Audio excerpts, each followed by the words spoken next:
Welcome back to my YouTube channel guys, Ratna Rishu blogs.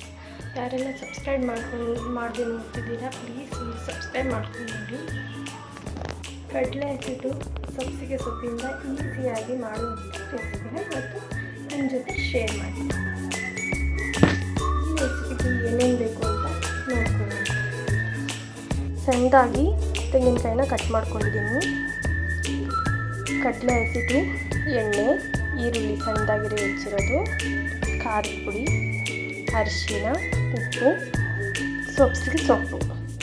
ಬಾಣಲೆ ಬಿಸಿಯಾಗಿದೆ, ಈಗ ಎಣ್ಣೆ ಹಾಕೊಳ್ಳೋಣ.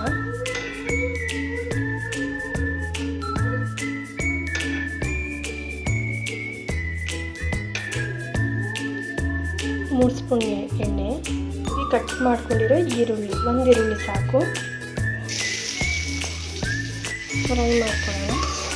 ಫ್ರೈ ಮಾಡ್ಕೊಳ್ಳೋಣ ಇದನ್ನು.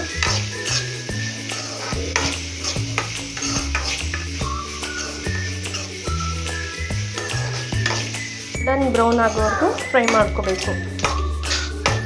ಆಗಿದೆ, ಈಗ ಸೊಪ್ಪಿಗೆ ಸೊಪ್ಪನ್ನ ಹಾಕೊಳ್ಳೋಣ. ನಾನು ಒಂದು ಕಟ್ ತಗೊಂಡಿದ್ದೀನಿ. ಸೊಪ್ಪಿಗೆ ಸೊಪ್ಪು ಹಾಕೊಳ್ಳೋಣ. ನಾನಿಲ್ಲಿ ಒಂದು ಕಟ್ ತಗೊಂಡಿದ್ದೀನಿ. ಒಂದು ಕಟ್ಟು ಸೊಪ್ಪಿಗೆ ಸೊಪ್ಪು ಸಣ್ಣದಾಗಿ ಹೆಚ್ಚಿರೋದು. ಚೆನ್ನಾಗಿ ಮಿಕ್ಸ್ ಮಾಡೋಣ.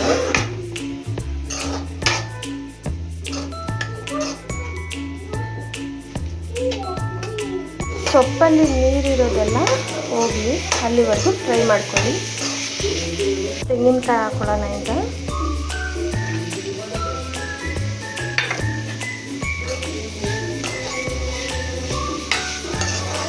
ಈ ರೀತಿ ಫ್ರೈ ಮಾಡಿಕೊಂಡು ನೀರು ಹಾಕೊಳ್ಳೋಣ ಈಗ.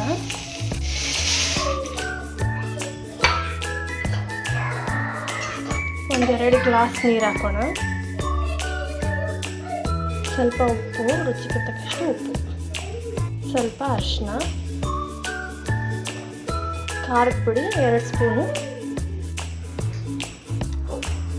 ಹಾಕೊಳ್ಳೋಣ. ಇದು ನೀರಲ್ಲಿ ಮಿಕ್ಸ್ ಮಾಡ್ಕೋಬೇಕು.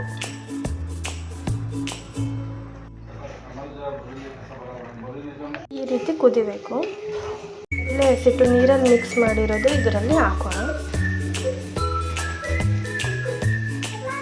ಚೆನ್ನಾಗಿ ಮಿಕ್ಸ್ ಮಾಡಿ, ಇದು ಗಟ್ಟಿಯಾಗಬೇಕು.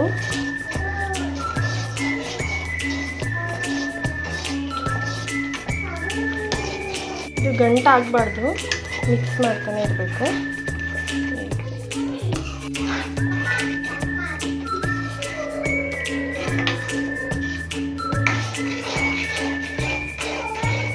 ಸಣ್ಣ ಉರಿ ಮಾಡಿಕೊಂಡು ಮಿಕ್ಸ್ ಮಾಡ್ಕೊಳ್ಳಿ. ನೀವು ರೊಟ್ಟಿಗೆ, ಚಪಾತಿಗೆ, ದೋಸೆಗೆ ಎಲ್ಲ ಚೆನ್ನಾಗಿರುತ್ತೆ ಗೊಜ್ಜು.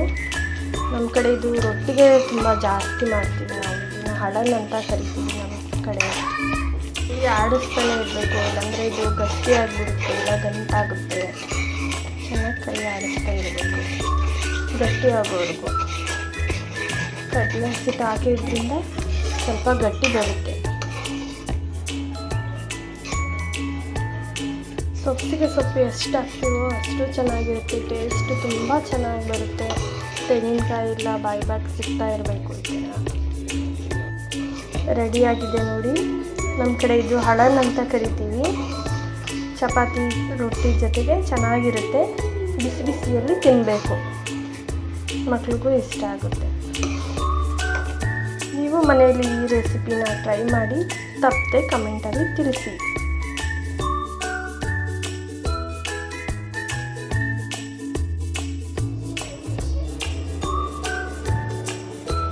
ರೆಸಿಪಿ ನಿಮಗೆ ಇಷ್ಟ ಆಗಿದ್ದರೆ ಕಮೆಂಟ್ ಬಾಕ್ಸಲ್ಲಿ ತಿಳಿಸಿ. ಯಾರೆಲ್ಲ ನನ್ನ ಚಾನಲ್ನ ಸಬ್ಸ್ಕ್ರೈಬ್ ಮಾಡಿ ನೋಡ್ತೀವಿ, ಪ್ಲೀಸ್ ಒಂದು ಸಬ್ಸ್ಕ್ರೈಬ್ ಮಾಡ್ಕೊಂಡು ನೋಡಿ. ಮತ್ತೊಂದು ವಿಡಿಯೋದಲ್ಲಿ ನಿಮಗೆ ಸಿಗ್ತೀನಿ. ಟೇಕ್ ಕೇರ್, ಬಾಯ್.